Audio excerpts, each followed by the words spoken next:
এই যে মাটির ব্যারিকেডটা, ইটের ব্যারিকেড আমি 1 metre square 1 square metre one গাছ, ওইভাবে চারা যেটা 1 বর্গ মিটার পরিমাণ করে আমি ইটের ব্যারিকেড দিয়ে মাটি রেখে তারপর চারা রোপণ করেছি এখানে। এটা হচ্ছে আনুতা ব্র্যান্ড। আমি রাউন্ড শেপ মানে তলা সিস্টেমে করলাম এই জন্য, যাতে যেহেতু মাটি কম, অনেকটা টবের মতো, কারণ গাছ বড় হয়ে গেলে বেশি ছড়ায় গেলে তখন ফল কম আসবে, পাতা চলে যাওয়ার, ফল আসলেও ছোট ছোট হবে, পরিমাণে কম আসবে। সেই কারণে জায়গা যাতে উপরে নষ্ট না করে এই জন্য এই রাউন্ড সিস্টেম করে দিলাম, তলা সিস্টেমে দুতলা সিস্টেম করে দিলাম, যাতে অল্প জায়গাতেই আমি ফলন পেতে পারি, গাছও সুন্দর থাকে। তাই তো এটাকে আমি গত কিছুদিন আগে প্রুনিং করেছিলাম, গাছটাকে সেটিং করার জন্য রিকাট করেছিলাম আর কি। তো সেখান থেকে এখন মোটামুটি হবে কিছু কিছু ব্রাঞ্চ, যে এখান থেকে আমি কেটেছিলাম 1 2 3 পাতার পরে আমি কেটেছিলাম, কাটার পরে যে এখান থেকে কুশি গজিয়েছে, গজিয়ে এই তো বড় হয়ে গেছে। তো এটা প্রায় 15 ইঞ্চির মতো হয়ে গেছে লম্বা, পাশে আরও আছে, এরকমই বড় হয়ে গেছে, সবগুলি বড় হচ্ছে। তো আমি এখান থেকে আবার আগামী সপ্তাহে দেখব কোনটা রাখবো কোনটা রাখবো না, প্রতি 8 ইঞ্চি পর করে একটা করে রাখবো। আরেকটা বিষয় হচ্ছে নিচের তলায়, যেটা এটা আমি দোতলা সিস্টেম যেটা করলাম, এটা নিচতলা থেকে বেরোইছে, গত সময় ছিল না, কিন্তু আমি ডমেস ব্যবহার কারণে এগুলি কুশিগুলি বেরিয়ে আসছে। তো এখান থেকে আমি 8টা রাখবো, বড় হচ্ছে। 8টা রাখার পরে 2টা তলায় 16টা রাখবো, 16টা এরকম ব্রাঞ্চ হবে। এই 16টা ব্রাঞ্চ আমি তৈরি করব এই পর্যন্ত, এক একটা 2 ফুট পর্যন্ত। তারপরে উপরের মাচা আছে, মাচাতে উঠতে দিব না, আগে আমি কেটে দিব সময় সাপেক্ষ। তো এইভাবে আমি আরও 3 থেকে 4 মাস পরিচর্যা করব, করার পরে আমি ফ্রুট কাটিং দেব। এটা আসলে বলা স্বাভাবিক, আমরা বলতে পারি 3 থেকে 4 মাস, বাট ডিপেন্ড করবে গাছের গ্রোথ এবং পরিপক্কতার উপরে। যখন ফ্রুট কাটিং করব, করার সময় আসছে কি না, আমার পরিচর্যার উপর ডিপেন্ড করবে, তখন আমি এগুলিকে আবার ফ্রুট কাটিং করব। তো যাদের জায়গা কম, টব বা ঝুড়িতে লাগাতে চান, তারা এইভাবে করতে পারেন।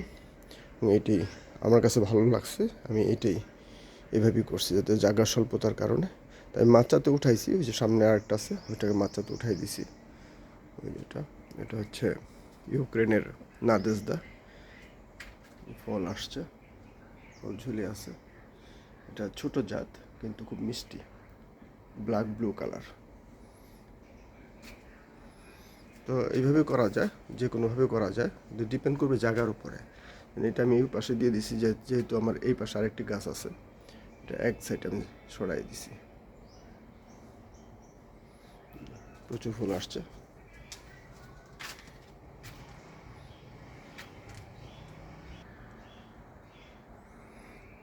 ফল পাকা শুরু হয়ে গেছে অলরেডি, পাকা না আসলে কালার শুরু হচ্ছে, পাকতে সময় লাগবে।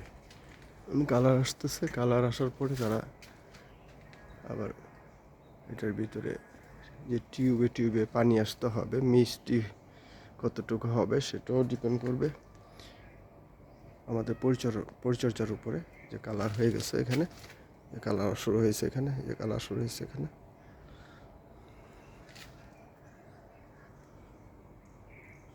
যে এটা আমি ঝুড়িতে করলাম, ঝুড়ির ভিতরে ঝুড়িতে মাটি করে এখানে একটি গাছ একই সিস্টেমে, এটা 2তলা করে নিয়ে একতলা করছি। একটু ছোটো ঝুড়ি, একতলা করে রাউন্ড শেপ করে দিছি, যে ঠিক এইভাবে পুরো রাউন্ডটা এইভাবে গিয়ে ঘুরায়, ওখান থেকে নিয়ে এই যে শাখাগুলি উপরে চলে যাচ্ছে, যে শাখাগুলি রিকাট করেছিল আমি 2 মাস হলো।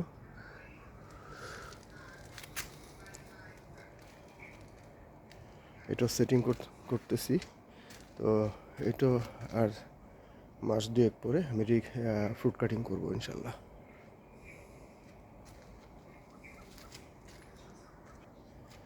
আর এটা ক্লিয়ারভাবে দেখা যাচ্ছে, কারণ রোদ্রের কারণে এটা ক্লিয়ার দেখা যাচ্ছে না।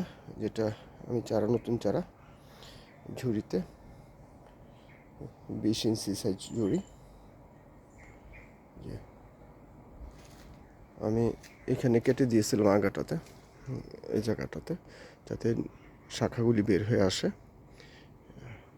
আমি প্রথমে নিচে থেকে কাটছিলাম একবার, নিচে এখান থেকে কেটে দিয়েছিলাম। এখান থেকে কাটার পরে এক কাট, দুই কাট, আমি দুইটা কাট দিছি এখানে। তারপর তৃতীয় কাটটা এখন দিলাম শাখা আসার জন্য, শাখা বের হওয়ার জন্য। এই যে এখানে তো শাখাগুলি বের হয়ে আসছে।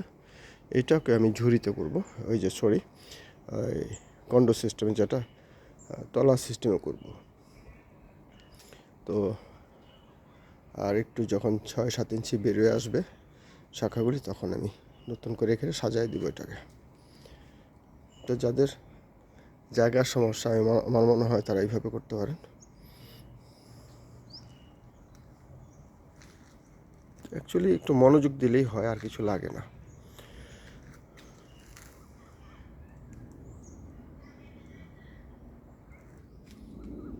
লেবু গাছে লেবু চারা, সেটা আমি ঝুড়িতে বসিয়েছি। মাশাল্লাহ ভালো ফল আসতেছে, ভালো কলি আসছে। কয়েকটা একটু বড় বড় হয়েছে এখানে।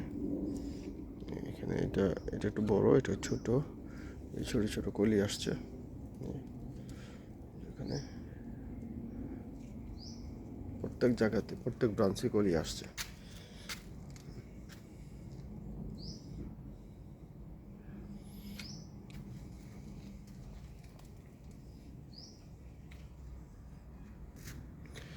যে আরও একটি আঙুর গাছ আমি ওই যে একই সিস্টেমে ঝুড়িতে বসিয়েছি। এটা আমি সাজাই দিছি অলমোস্ট। এখানে আমি একটা ব্রাঞ্চ, মানে একটা রাউন্ড করেছি, এখানে করে নিয়ে আসছি। যে ব্রাঞ্চগুলি বড় হয়ে উঠতেছে উপর দিকে, চতুর্দিক থেকে আমি ব্রাঞ্চগুলি উঠাই দিচ্ছি উপরের দিকে। এই যেভাবে যে ব্রাঞ্চটা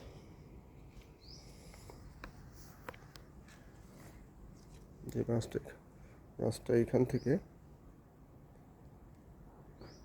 ব্রাঞ্চ বের হয়েছে, এখান থেকে আমি উঠা সোজা উপরের দিকে দড়ি দিয়ে উপরে ঝুলাই দিছি।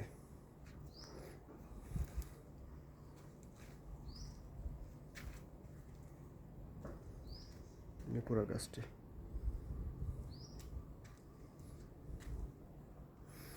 এভাবেই করব, যে ছোট চারাটিকে।